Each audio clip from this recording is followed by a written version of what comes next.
Le Burkina Faso vit depuis quelques années avec les secousses de l'extrémisme violent et les turbulences d'attaques terroristes récurrentes qui ont généré près de 1,5 million personnes déplacées internes. Au moment où s'achève l'année 2021, quel est l'apport de la culture pour forger la résilience des populations? Et que peut-on retenir comme temps fort du monde culturel national au cours de l'année 2021 qui pourrait servir de levier d'action pour l'année 2022 qui démarre dans quelques heures? Émission un peu spéciale de votre rendez-vous hebdomadaire qui évoque en cette fin d'année le rôle et la place de la culture dans le débat national caporalisé par les crises sécuritaires, humanitaires et sanitaires, avec les regards périscopiques de Jacob Yarabatioula. Il est enseignant-chercheur à l'université Joseph Kizerbo de Ouagadougou. Bonsoir. Bonsoir. Sociologue de formation, Dr Jacob Yarabatioula, dont les travaux pionniers portent notamment sur les industries culturelles et créatives, est le président de l'Organisation pour le développement et la culture ORDEC.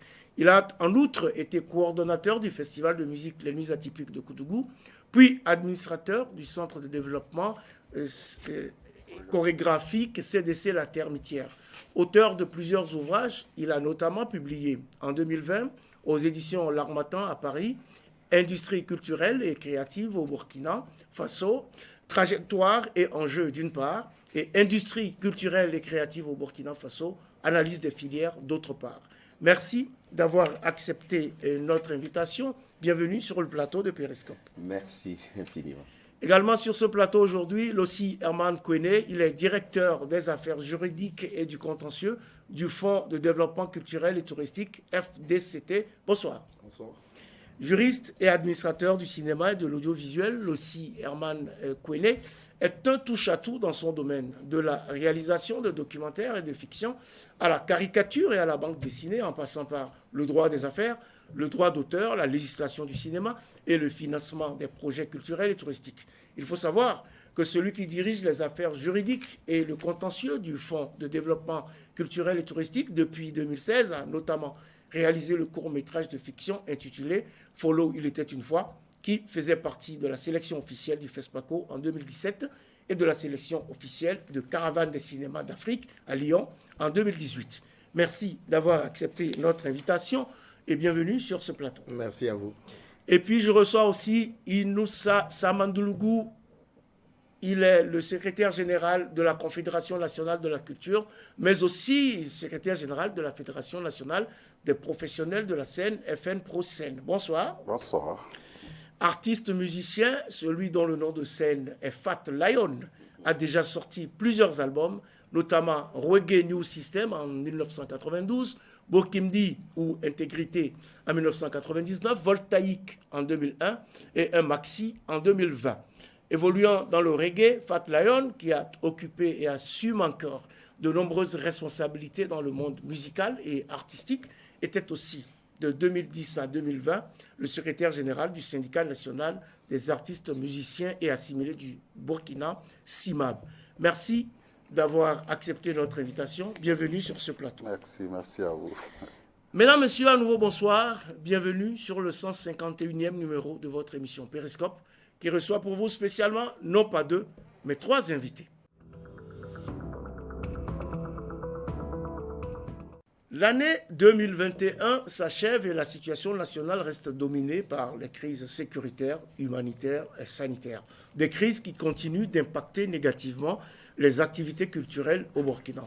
Tout d'abord, quel regard portez-vous sur la situation sécuritaire actuelle du pays? On commence par vous, docteur Yarabatioula. Merci encore de nous inviter sur votre plateau. Je voudrais dire que voilà, c'est important aussi de dire un mot sur toutes ces personnes qui ont perdu la vie à cause justement donc de l'hydre terroriste.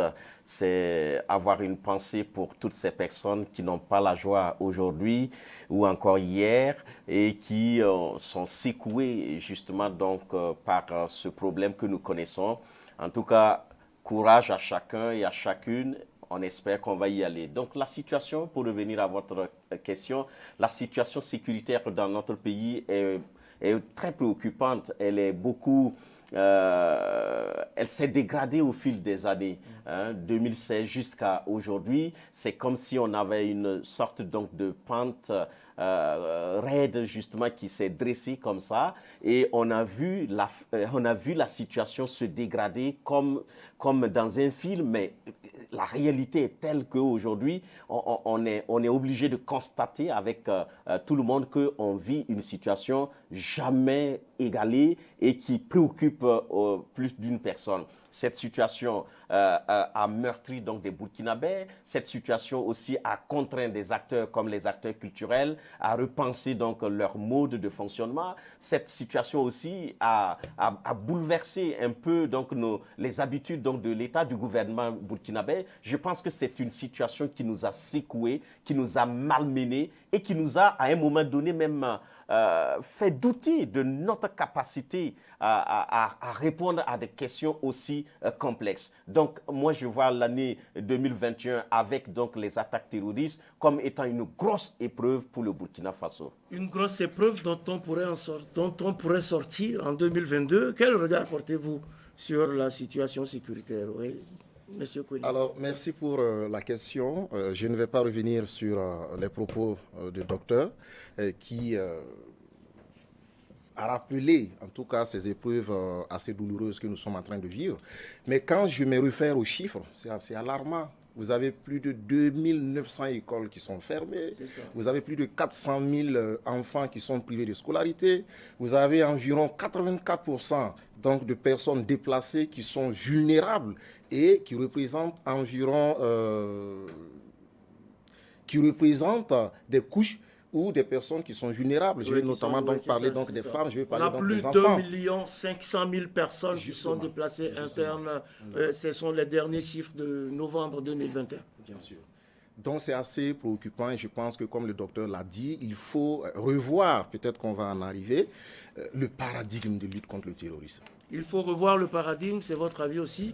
D'abord, comment vous vivez cette situation de crise sécuritaire au Burkina? Merci pour en tout cas l'interrogation. Je pense que prendre la parole aujourd'hui sans avoir un clin d'œil pour ceux encore qui souffrent de cette crise sécuritaire-là, je pense que nous, les acteurs culturels, nous qui travaillons dans l'espace culturel, nous qui travaillons chaque fois à apporter quelque chose au cœur de tous ceux qui pensent que la culture peut être quelque chose, soit pour le développement, soit pour l'émancipation sociale et tout le reste, je pense que nous ne pouvons aujourd'hui que dire que nous nous demandons si nous aurons encore notre espace pour nous exprimer. C'est vrai, à chaque fois on parle de résilience, mais la question sécuritaire s'est positionnée à nous tous comme un défi et que chaque jour qui passe, on se rend compte que le combat semble ne pas être gagné. Et c'est cette interrogation qui fait que nous nous disons, est-ce que nous aurons encore l'espace pour l'expression de cette culturelle, de tout ce que nous avons comme art et tout le reste? Parce que vous êtes sans ignorer que à chaque fois qu'il y a quelque chose dans ce sens-là, nous sommes frappés de plein fouet parce que nous sommes les premiers. Quand on dit activité récréative, c'est nous, ça frappe en premier chef. Donc, quand on ferme les salles, voilà. Donc, nous sentons ça vraiment, non seulement en tant que professionnel, mais plus loin en tant que Burkinabé. Je pense que c'est celui qui connaissait le Burkina dans le passé et qui connaît le Burkina aujourd'hui ne peut pas se réjouir de ce qui se passe au Burkina Faso. On ne peut pas se réjouir. Le Burkina est un pays très fort avec beaucoup d'activités culturelles. Une situation sécuritaire qui a donc fortement handicapé les activités culturelles au cours de l'année 2021. Mais qu'est-ce qui vous a, vous, le plus marqué au cours de cette année qui s'achève sur le plan culturel? Oui, docteur Yarabatiola. Oui, je pense qu'il y a pas mal, malgré un peu la situation, c'est de voir un peu dans l'expression donc des acteurs culturels cette expression de résilience, cette capacité donc de réinventer donc leur art, de réinventer leurs pratiques. Ça, c'est quelque chose de très fort chez les Burkinabés parce que... Justement, quelqu'un a parlé tout à l'heure de résilience. Est-ce qu'on n'utilise pas trop par trop de fois Non, en ce fait, mot résilience, oui, qui est finalement un peu galvaudé de son contenu, parce que je- pour tout on dit résilience, on le hisse comme un drapeau, mais en réalité, il nous faut aller à des actes concrets. Oui, non, pour revenir peut-être à cette notion, votre question, c'était vraiment de savoir qu'est-ce qui m'a marqué Oui, le tout plus. à fait, bien Moi, sûr. c'est cette capacité de continuer à exister, à inventer, à pratiquer donc l'art ou encore la culture malgré tout. Et le deuxième élément qui m'a frappé au cours donc, de cette année, c'est de voir quand même se tenir et s'organiser de façon donc régulière mais difficile les événements majeurs. Quand je prends par exemple le FESPACO, qui est le Festival panafricain du cinéma et de la télévision de Ouagadougou, qui s'est d'abord suspendu Qui a été reporté. et qui a été reporté, ensuite donc qui a été programmé. Ouais, on peut dire que ça c'est un événement qui C'est un défi relevé. C'est un défi relevé. Et ça, sur le plan sur le plan culturel, je pense que ça mérite d'être noté. Je pense également comme ça aux Koundé qui ont pu se tenir quand même malgré tout, envers tout, et qui a pu quand même décerner encore ces trophées, ces Koundé à ces hommes et à ces femmes qui ont travaillé l'année dernière pour mériter un peu ce... précédente, Voilà, je pense également que le fonctionnement courant donc du ministère de la Culture, des Arts et du Tourisme à l'époque, voir un peu ce ministère, donc le service public, se maintenir avec justement le déroulement du programme d'appui aux industries culturelles et créatives, le PECJC. Donc, voir un peu ce programme se mettre toujours en œuvre pour les acteurs, c'est-à-dire donner des financements, donner donc de l'appui technique aux acteurs pour qu'ils continuent donc de dérouler les éléments de ce gros programme que l'Union européenne a financé avec notre État. C'est un grand défi et ça me marque énormément. Je pense que globalement, nous avons vu des acteurs qui se sont organisés ou bien qui se sont réorganisés.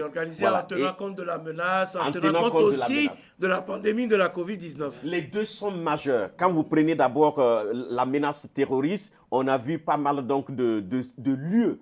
Quand nous on parle de lieux, c'est des endroits, des espaces culturels. Donc on a vu des lieux se fermer littéralement, ou même s'ils sont ouverts, personne n'y va. Oui. Voilà, même si vous avez une programmation alléchante, personne n'a le courage d'y aller. Donc à cause donc des attaques terroristes. Quand vous prenez dans le domaine du tourisme, c'est la même chose. La destination du Burkina n'est plus conseillée, n'est plus attractive. Oui. Donc, quand vous prenez également des espaces comme le CITO, le Carrefour international du théâtre de Ouagadougou, l'Institut français, pour ne citer que ces espaces-là, même le CDC La Termitière, voilà, même il n'y a pas une programmation en termes donc d'éléments à diffuser pour faire voir, pour profiter justement aux consommateurs ou au public, ça a pris quand même un coup. Ça a pris un coup, comme vous dites. Et j'ajoute... Rapidement, sinon oui, vous allez tout dire. Non, il y a quand même un élément. Vous savez que le modèle économique des acteurs culturels est basé sur un marché local, mais surtout un marché étranger. Donc, les gens vont en Europe, disons ça comme ça, pour justement une partie donc de leur budget annuel. Donc, et le Covid, pour évoquer maintenant le deuxième problème que vous avez soulevé, donc la pandémie a bloqué beaucoup de dates qui n'ont plus été justement honorées. Donc, ça fait des retours en argent en moins. Donc, ça a quand même été un coup dur, même si les acteurs ont été inventifs, capables donc de trouver d'autres moyens, tels que le théâtre en ligne, tels que donc voilà, ils sont allés au Sénasa prendre l'espace, faire avec les artistes. Ils ont l'exemple du conteur KPG qui a imaginé des choses, Bila Kakura qui a imaginé des choses. Des gens ont été obligés. Comparé de l'ATB qui a également imaginé des choses. Ouais. Alors, vous êtes sur la même ligne, j'imagine. Comment vous avez ressenti cette année? Qu'est-ce qui vous a le plus marqué? Rapidement. Merci. Je vais ajouter 3 concerts également qui ont pu se tenir, celui de Smarty, de Kayawoto et puis donc de Hamzi. Pour revenir au programme d'appui aux industries culturelles et créatives et à la gouvernance donc de la culture, alors il faut dire que ce programme s'est mis a été difficilement mis en œuvre parce que ça a pris du retard, mais au finish, c'est 74 projets qui ont pu être financés avec une enveloppe de plus d'1 milliard de francs CFA. C'est déjà assez quelque chose pour permettre ce qu'on va appeler donc une relance donc des activités des acteurs. Mais il ne faut pas également donc oublier qu'en 2020, il y a eu un effort qui a été fait à travers donc la mise en place de ce qu'on va appeler donc le fonds Covid et qui a permis de financer en tout cas un certain nombre d'acteurs donc potentiels donc de la culture avec une enveloppe de plus d'1 milliard 247 millions de francs CFA. Ça également donc c'est à mettre à l'actif donc du ministère et à saluer également les efforts du chef de l'État. De quoi dire que finalement quand même il y a eu cette résilience comme a dit Dr Yarabatioula. Oui, Fat Lion, vous êtes un artiste, vous n'avez pas pu sans doute honorer toutes vos dates de concerts ou de tournées, etc. Qu'est-ce que vous a le plus marqué en 2021? Ce qui nous a le plus marqué, c'est que on s'est retrouvé dans une situation où personne ne voyait la situation arriver. Au début, on est à un moment où au Burkina Faso, c'était spécifique, c'est la crise sécuritaire qui vient, qui annule les dates d'une façon vraiment tranchée. Parce que tu es là, tu as organisé une date jusqu'à 21h par là, et puis on dit que bon, il y a les décrets présidentiels, des mesures, nous sommes en deuil, tout s'arrête tout de suite, et c'est toute une économie qui s'écroule autour de toi. Et puis ensuite, comme si cela n'était pas suffisant, et on se réveille un matin, on dit bon, coronavirus est arrivé, et là maintenant il faut tout fermer, il faut les voyages, les dates, les programmations, tout est. Donc, mais ce que je peux dire en plus de ce que les autres ont dit, c'est que vous avez des acteurs culturels, des artistes qui ont su rebondir, soit pour contribuer même à la lutte, soit pour la sécurité, soit pour les questions de Covid. Vous voyez des artistes qui tout de suite se transforment, qui deviennent des agents sur le terrain, pour faire la sensibilisation, pour faire le travail, mais le plus souvent à leurs frais. Et c'est cette résilience-là qui nous vient chaque fois et que nous disons résilience, mais au fond de nous-mêmes, nous pensons que l'espace doit s'améliorer. L'espace doit s'améliorer pour des raisons plus simples parce que ici, la consommation interne, par rapport à un certain nombre de facteurs, on n'arrive pas à mettre en œuvre tout ce que le docteur vient de dire, le streaming, les diffusions. Il faut avoir cette capacité même de diffuser par le net avec cette capacité de fibre optique, tout ce que vous voulez, les infrastructures pour faire passer le monde de la communication avec l'Internet. On n'a pas cette capacité aujourd'hui de le faire. Ça veut dire que si tout le monde s'y met, à un moment, on ne pourra même pas diffuser. Donc, il y a à réinventer encore, voilà un travail à faire pour que nous rentrons dans ce nouveau modèle-là économique de la culture qui permet à tout le monde de rester dans sa chambre, donner un spectacle et que le retour financier lui revienne. C'est cette réflexion qu'il faut faire et je pense que la CNC l'a si bien fait pendant son congrès extraordinaire. On s'est interrogé sur la relance culturelle face à cette situation Covid et tout ce qui est en train de nous arriver. On va y arriver sans doute, il faut travailler, réfléchir. Je pense que cette situation est également une opportunité pour pouvoir réfléchir à ces nouvelles pistes. Maintenant, il faut trouver les moyens d'y arriver. Parlons du plan institutionnel. Le ministère chargé de la culture a connu bien des évolutions dans le temps, tantôt en copinage avec la communication, souvent en mariage avec les arts et le tourisme. Cette année 2021, à la faveur du dernier remaniement gouvernemental, il cohabite, le ministère de la Culture, en plus des arts et du tourisme, avec la communication et les relations avec le Parlement. Et très rapidement, docteur Yarabatioula, comment appréciez-vous la gouvernance du secteur de la culture au Burkina? Êtes-vous satisfait de la place de la culture au sein de l'appareil d'État? Merci pour cette parole. C'est compliqué, mais je pense que la position actuelle de la culture au sein donc du gouvernement n'a pas satisfait tout le monde. On aurait souhaité, ça c'est notre propre fierté, donc de voir tout un ministère plein parce que nous croyons que la culture a un pouvoir. Si vous n'avez pas compris le pouvoir de la culture, vous ne pouvez pas lui donner la place qui lui revient.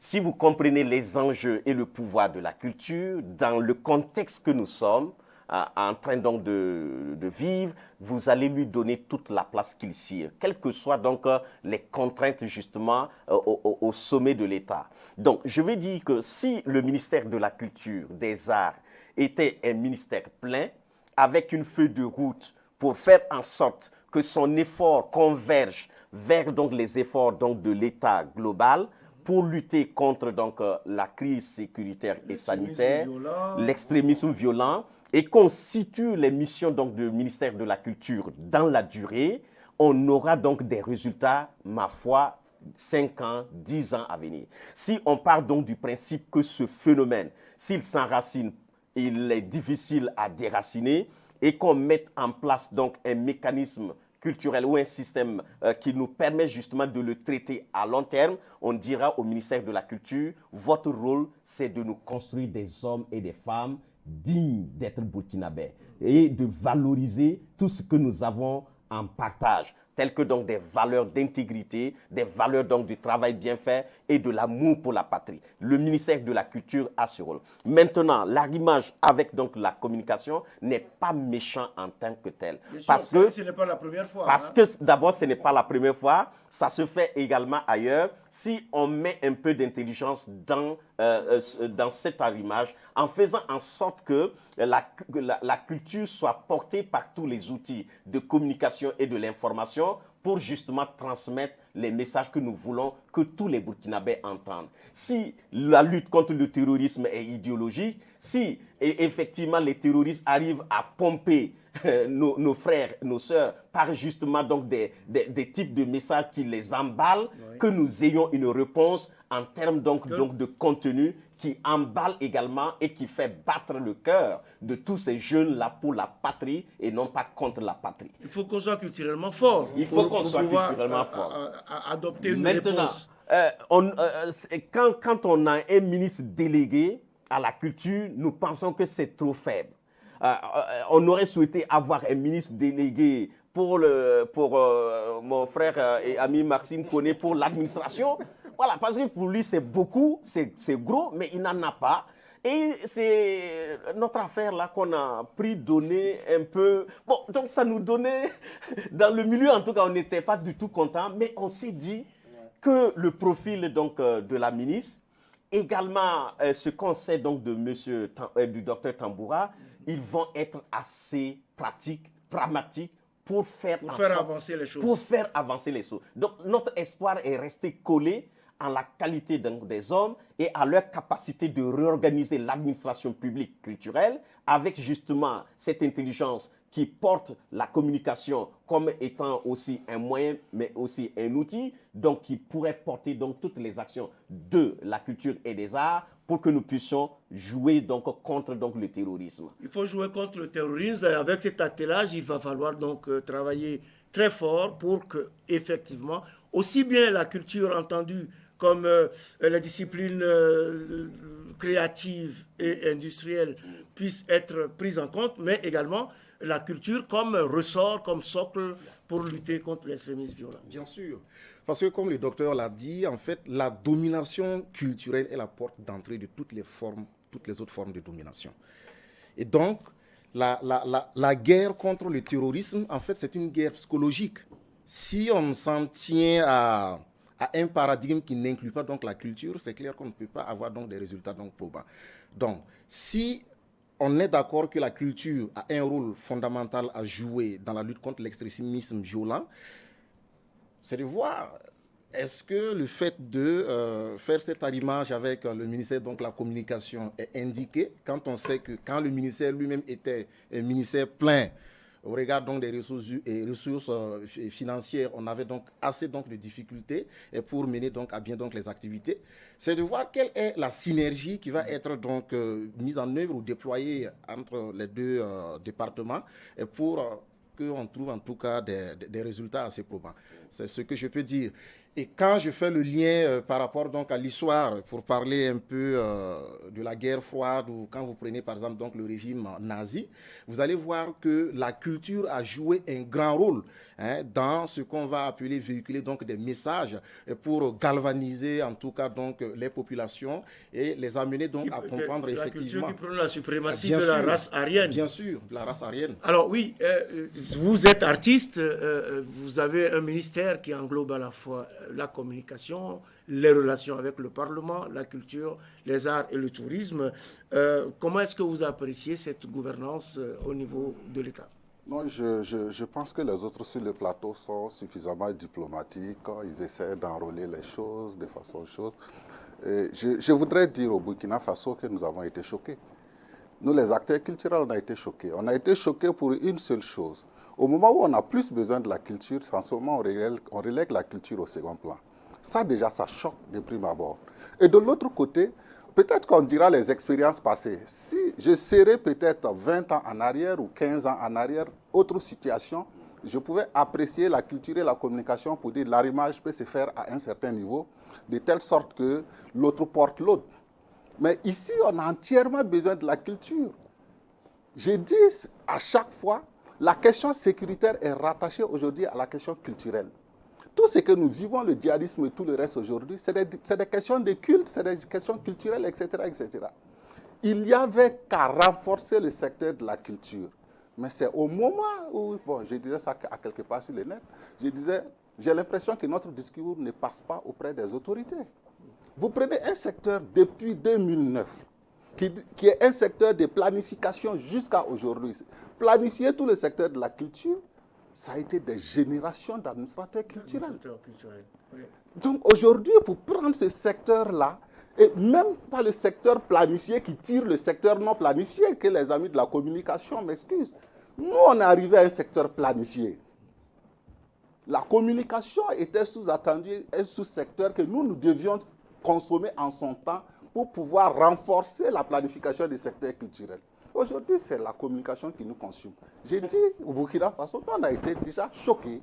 On a été choqués, mais comme nous sommes à un moment où, quand on dit la question sécuritaire, tout est permis, nous, on se permet d'accepter et de voir notre ministre à la tâche. Il faut attendre donc de voir le ministre à la tâche. Mais ce que vous dites est juste, puisque d'ailleurs la culture joue, a toujours joué et doit continuer de jouer un rôle important dans les politiques publiques. D'ailleurs, le colloque national de Dori est même arrivé à la conclusion que la culture reste un instrument de choix pour combattre l'extrémisme violent auquel fait face actuellement le pays. On se rappelle encore cette phrase forte de Abdoul Karim Sango, alors ministre de la Culture, qui avait martelé que, je cite, « Le recours à la culture est l'arme la plus redoutable pour éradiquer la montée de l'extrémisme violent. » Fin de citation. Alors, docteur Yara Batchoula, vous vous intéressez à la fois aux questions liées à l'extrémisme violent et à la radicalisation religieuse depuis 2015. Oui.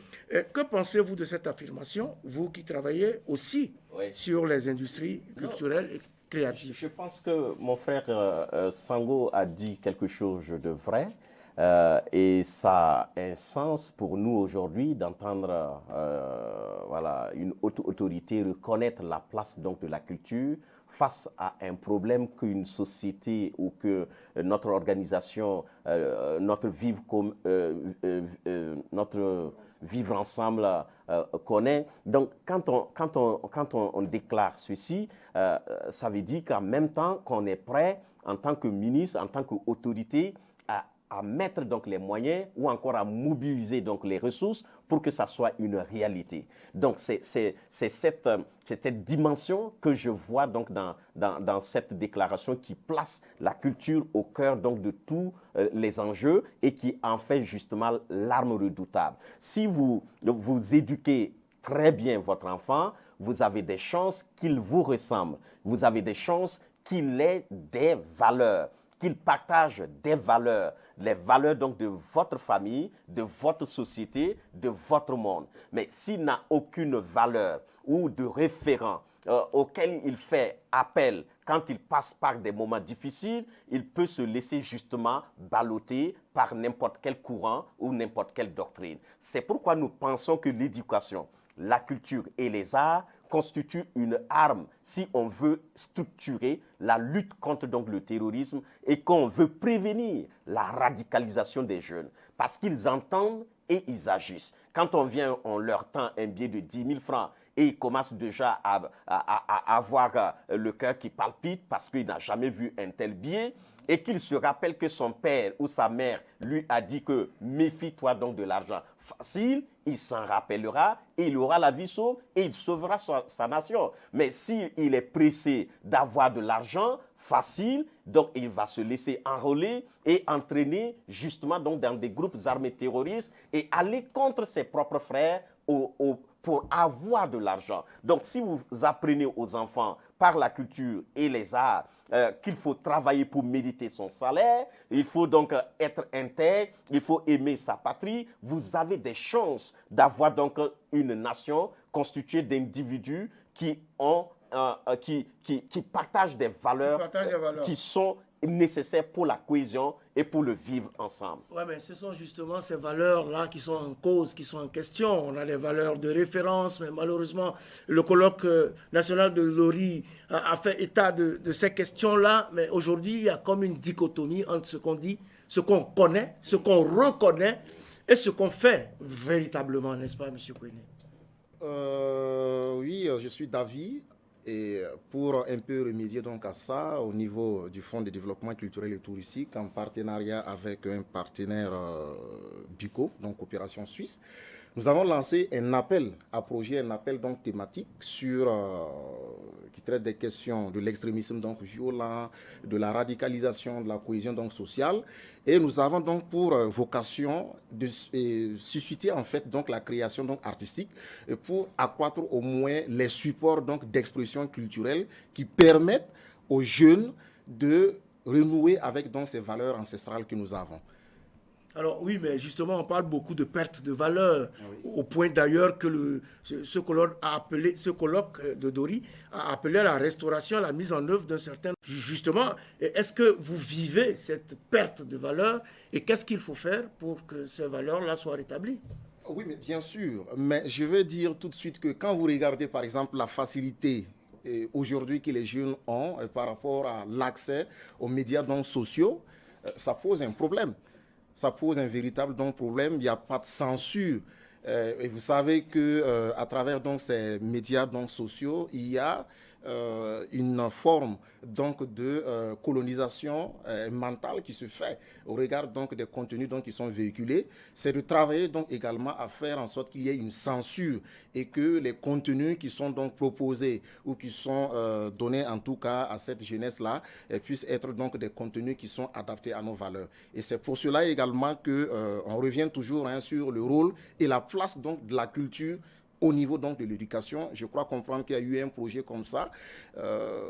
Est-ce qu'il est mis en œuvre ou pas? Éducation donc artistique, mais qui doit intégrer également donc d'autres valeurs, notamment les valeurs donc d'intégrité, le vivre donc ensemble, la cohésion sociale, etc.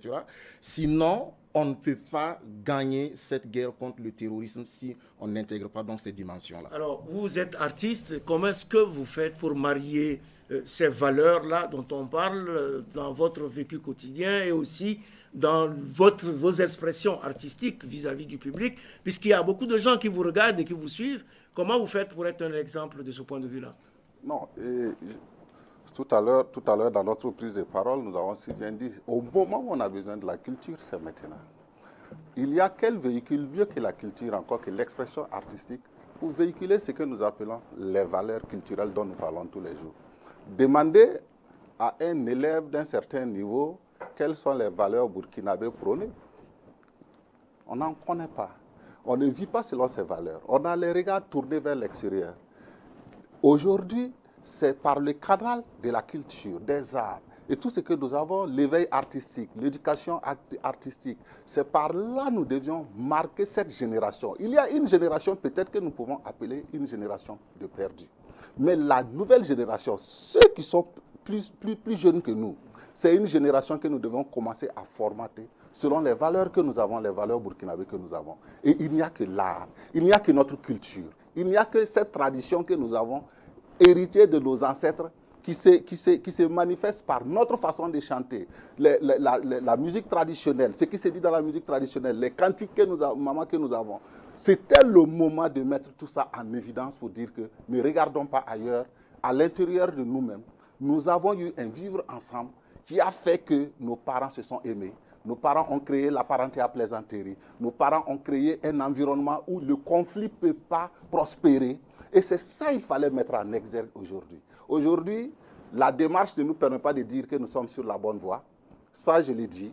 Aujourd'hui... Mais on peut encore corriger, on peut encore rectifier le tir. Nous pensons que c'est par les munitions on va régler le problème seulement. Nous pensons qu'il n'y a pas que les munitions. Les vraies munitions se trouvent dans la culture et c'est ça qu'il faut explorer. On doit donc faire de la culture un socle pour travailler sur tout ça. Il y a longtemps que vous vouliez prendre la parole. Oui, je vous la donne.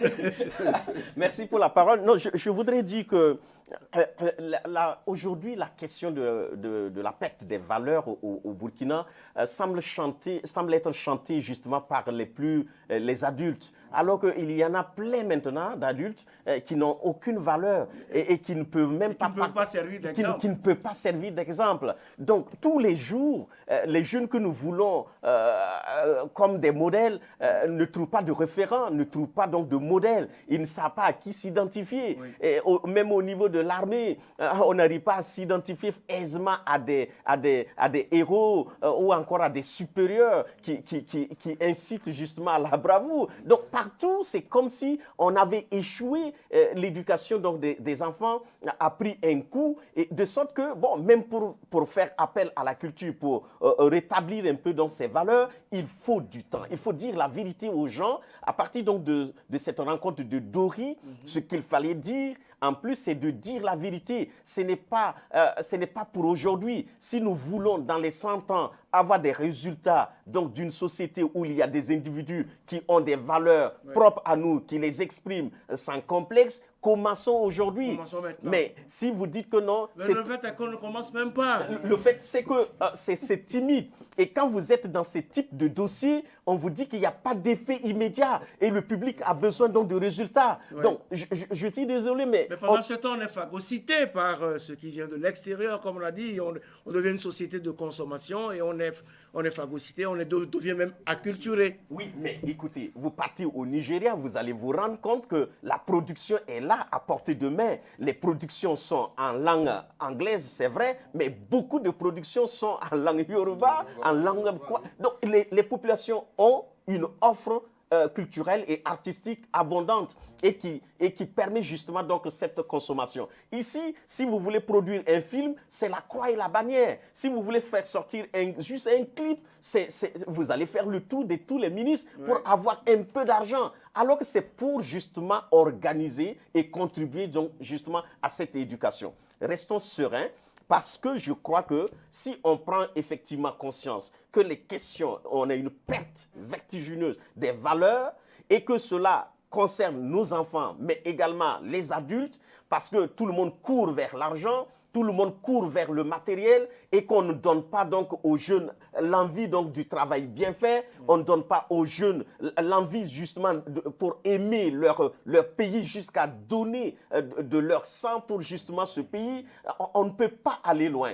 Alors que ce soit nos autorités passées ou maintenant, il y en a beaucoup qui n'ont pas su donner l'exemple. Ils ont fait croire à tout le monde que l'argent fait tout. Ils ont fait croire à tous les jeunes qu'il faut aller à la conquête de l'or. Et les enfants ont abandonné l'école. Ils sont en train de chercher l'or. Ils pensent qu'ils vont être quelqu'un. Alors qu'ils ne peuvent pas avoir suffisamment d'argent pour être quelqu'un.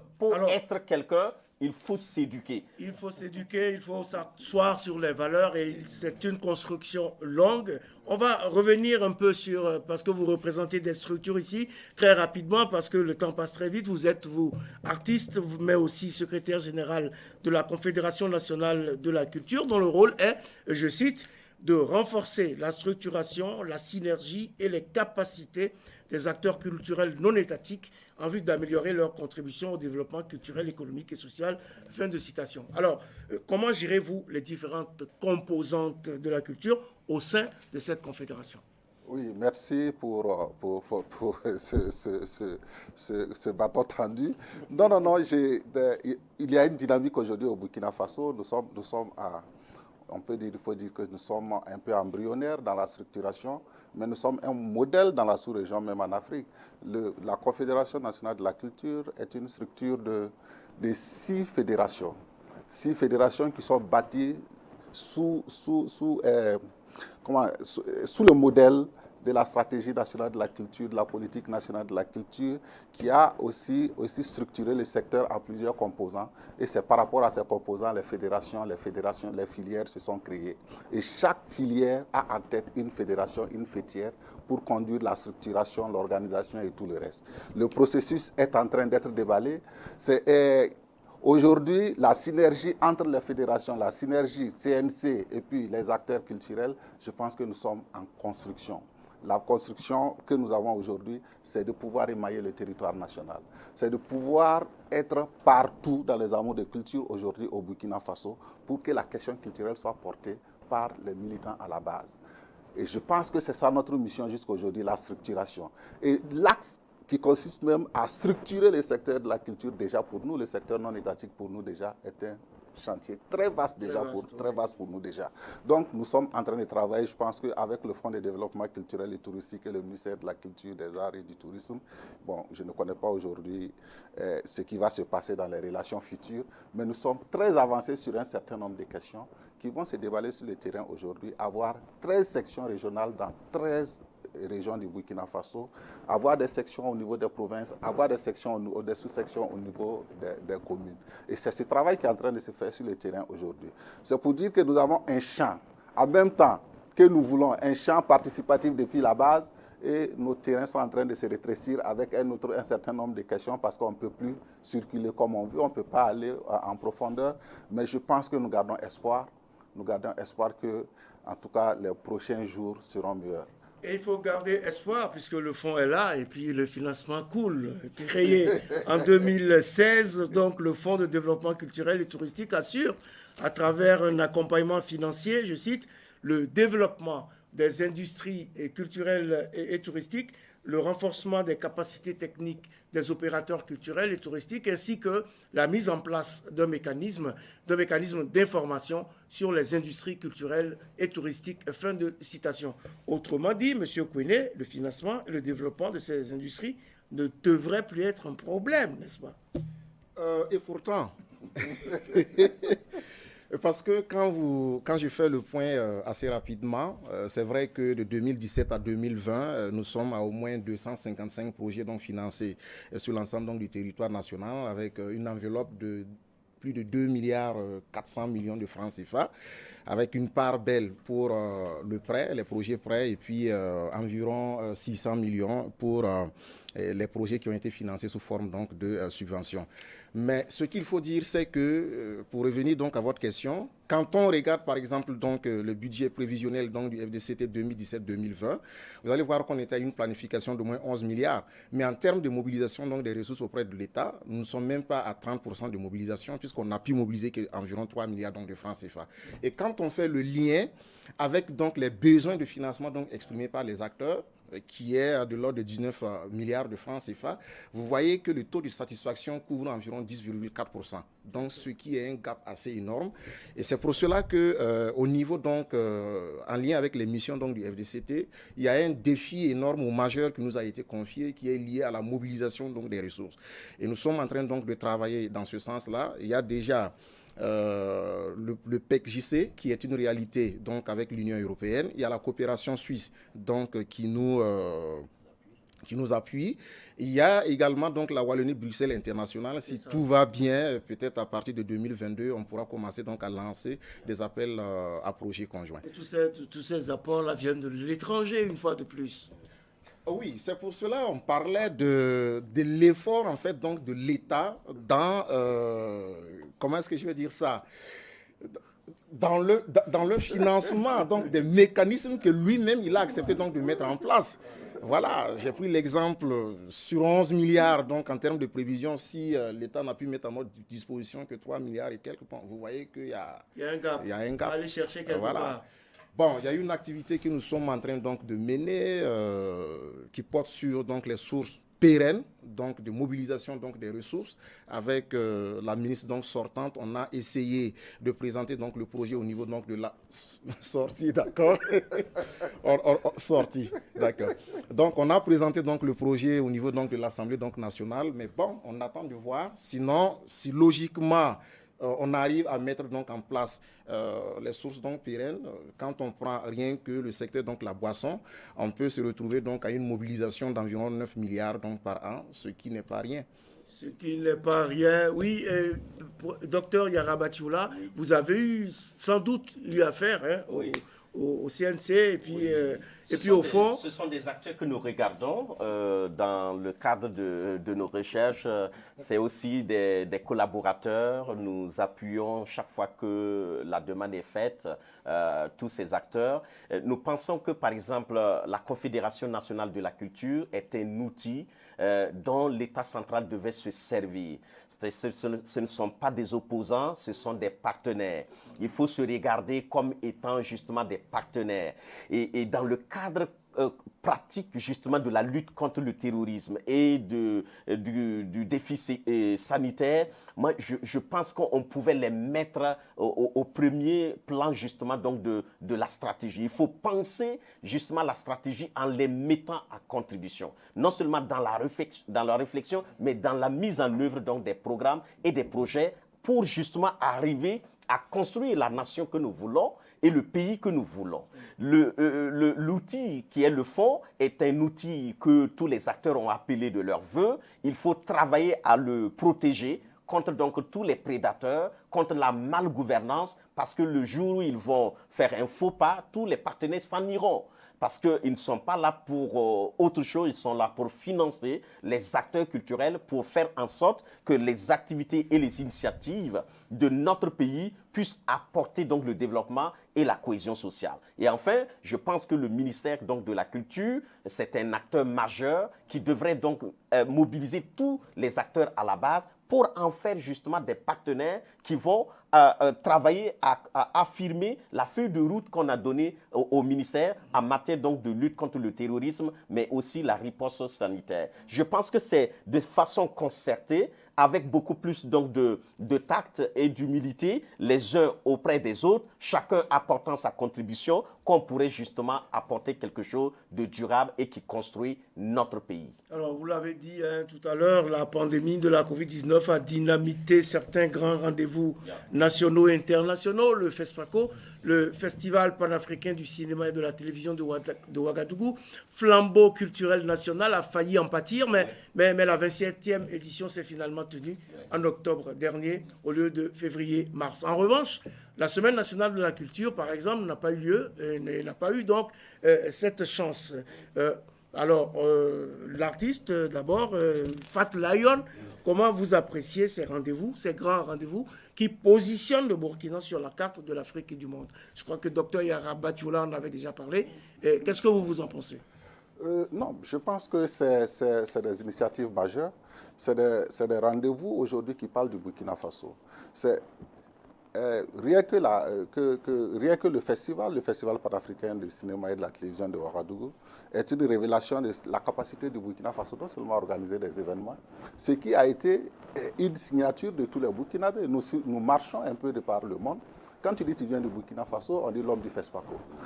Déjà, c'était une très bonne marque. N'eût été ce que nous connaissons présentement, je pense que le FESPACO à lui seul avait la destination Burkina était acquise.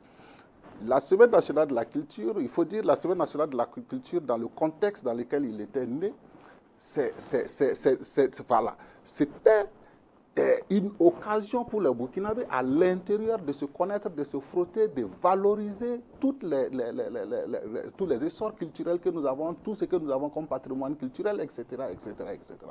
Et aujourd'hui, si nous faisons une lecture hors Covid ou hors question sécuritaire, je pense que nous-mêmes, en tant que professionnels de la culture, on a beaucoup de choses à dire envers la SNC. Mais nous pensons aussi, à l'instar des autres biennales dans la sous-région, il faut sauvegarder la SNC. Il faut tout faire pour que la SNC revienne et de la plus belle façon. Parce que sans la SNC, je vous assure... On n'a pas fait disparaître la SNC, pour que je sache. Donc il va revenir. Elle va revenir cette semaine. Pour moi, la SNC a souffert pour la simple raison qu'il y a eu une mauvaise volonté aussi. Il y a eu une mauvaise volonté. On pouvait rattraper la SNC comme on a rattrapé le FESPACO. Mais on n'a pas pu rattraper la SNC. La première mesure qui a fouetté un rendez-vous d'un certain niveau, c'était la SNC. Oui. Et il avait été dit qu'on allait voir dans quelle mesure refaire la gabarit pour qu'on ait une SNC tout de même. Et cette SNC n'est jamais venue. Je pense qu'il faut en mettre dans le compte de certaines défaites. Ça a été une défaite d'une administration culturelle à un certain moment qui a voulu être un peu idéal. Voilà. Sinon, on n'a pas eu de SNC, ça c'est pas 2021, mais en 2020, on n'a pas eu le CIAO non plus. Mais en revanche, on a quand même eu en 2021 plusieurs autres manifestations, festivals qui se sont tenus. La Philo, par exemple, le festival international. Prenez le privé de la culture. Rien que ça. Prenez les événements qui sont pilotés par les privés de la culture. Comment ils le font, avec les moyens réduits, avec ce qui... Puisqu'il y a ce qu'on appelle les activités locomotives. Les activités locomotives, c'est le FESPACO, c'est la SNC, c'est ce que l'État lui-même porte, qui permet de rayonner le Burkina Faso. À partir de là, les privés peuvent se fixer pour faire des choses. Si l'État est défaitiste, les privés vont en pâtir. C'est tout l'événementiel du Burkina Faso qui va s'écrouler. Alors, tout l'événementiel ne s'écroulera pas, n'est-ce pas, M. Kouéné? Ben, je l'espère. Oui, parce qu'on a quand même eu la FILEP, hein. On a également eu le FILEP, le festival. Il y a quand même des... En fait, il y a des gens, si vous les rencontrez un peu à l'extérieur du Burkina, et ils ont des réticences pour venir. Voilà, donc ils suppriment les réservations. Voilà, pour un attentat qui a été commis dans la même semaine, les réservations s'écroule tout de suite. Il y a quand même un effet, mais c'est comme vous nous avez prêté le terme, on apprend à s'adapter. Oui. Voilà, donc on maintient quand même le rythme, on maintient donc cette effervescence culturelle, les acteurs maintiennent la dynamique pour ne pas disparaître. Je pense que c'est d'abord dans leur intérêt, mais aussi c'est par passion.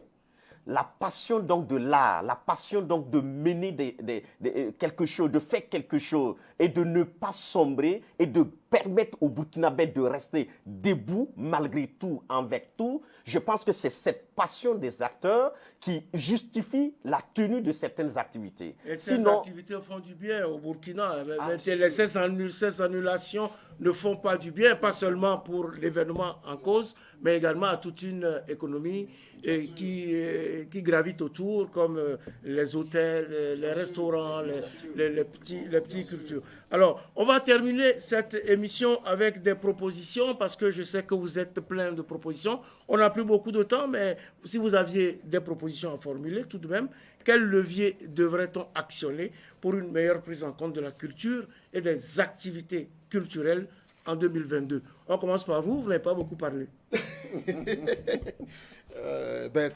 Très rapidement, alors il faut dire que pour moi, c'est d'abord l'éducation.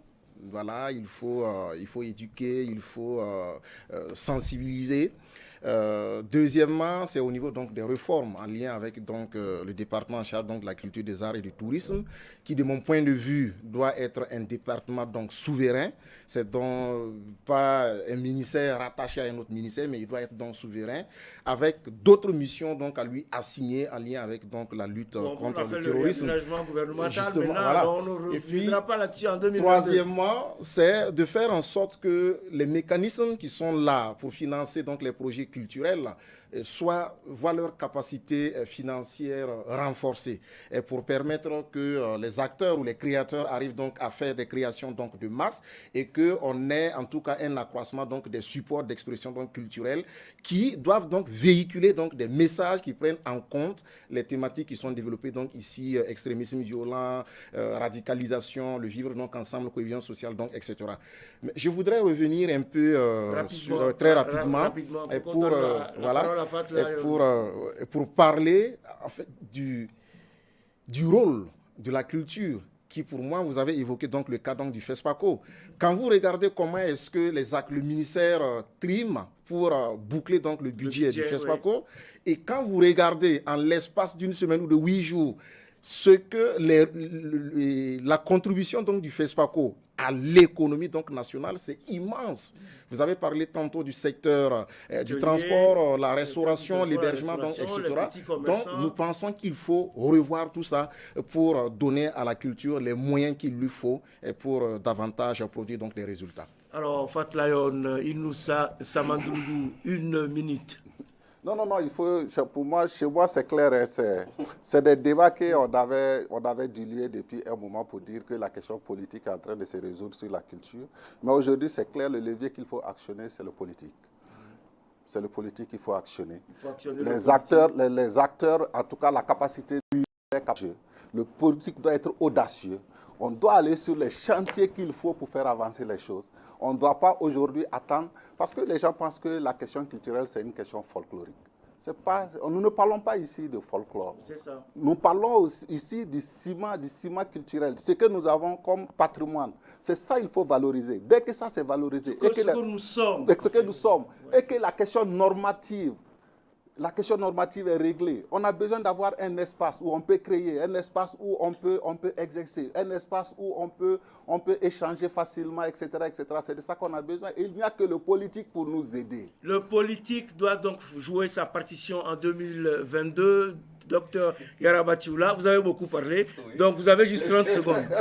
Je vous remercie pour la parole. Je voudrais quand même mettre l'accent sur 3 points avec deux petits sous-points. Le premier point, c'est la gouvernance culturelle. Je pense qu'à ce niveau, il faut que ça soit très clair.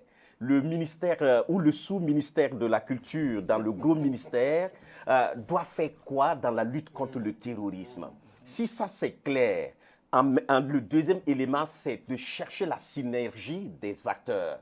Voici ce que nous devons faire dans la lutte contre l'hydre terroriste. Maintenant, vous, en tant qu'artiste, en tant que PTF, en tant que chercheur, acteur culturel, en tant que journaliste, vous apportez quoi? Les gens sont suffisamment créatifs et peuvent contribuer. Troisième niveau, c'est d'accepter politiquement, donner les moyens, tant humains que financiers, pour que l'imagination qu'on va produire justement pour répondre à cette préoccupation sécuritaire soit justement remplie. Et pour ça, j'ai les 2 petits mots que je place. Il faut de la méthode. On n'a plus de temps. Et il faut de l'engagement. Et il faut dire la vérité aux Burkinabés. De la méthode. De l'engagement et la vérité. Méthode, engagement, vérité. Et n'oubliez pas, je cite, le recours à la culture est l'arme la plus redoutable pour éradiquer la montée de l'extrémisme violent. Mesdames, Messieurs, le temps qui m'a été imparti pour cette émission est achevé. Ainsi s'achève donc votre émission Périscope numéro 151 qui recevait pour vous Jacob Yarasoula, Yarabatioula, enseignant-chercheur à l'université Joseph Kizerbo de Ouagadougou, mais également président de l'Organisation pour le développement et la culture ORDEC. Merci pour vos éclairages. Merci beaucoup. Oui. Également sur le plateau de Périscope aujourd'hui, Lossi Herman Kwene, directeur des affaires juridiques et du contentieux du FDCT, c'est le Fonds de développement culturel et touristique. Merci pour vos éclairages. Merci beaucoup. Et puis j'ai reçu le grand Fatlayon, Inoussa Samandougou de son nom, alias Fatlayon, donc artiste musicien, mais également secrétaire général de la Confédération nationale de la culture et de la Fédération nationale des professionnels de la scène. Merci pour vos éclairages. C'était un plaisir, merci. Merci à Philippe Barrault qui a assuré la réalisation de ce numéro de Périscope, ainsi qu'à toute l'équipe technique qui l'a soutenu et accompagné. Merci aussi à Valérie Zongo à la production, Didas Diallo au montage et à Théophane Ouedraogo à la programmation, ainsi qu'à toute l'équipe de la rédaction de Burkina Info. Je voudrais également remercier très sincèrement Denise Sidoni Nebiezoma pour son soutien permanent et pour m'avoir spécialement épaulé dans la préparation, le casting et la gestion de ce numéro de Périscope. Merci beaucoup, Denise Nebier. Merci enfin à vous toutes et à vous tous pour votre fidélité et pour vos encouragements tellement réconfortants.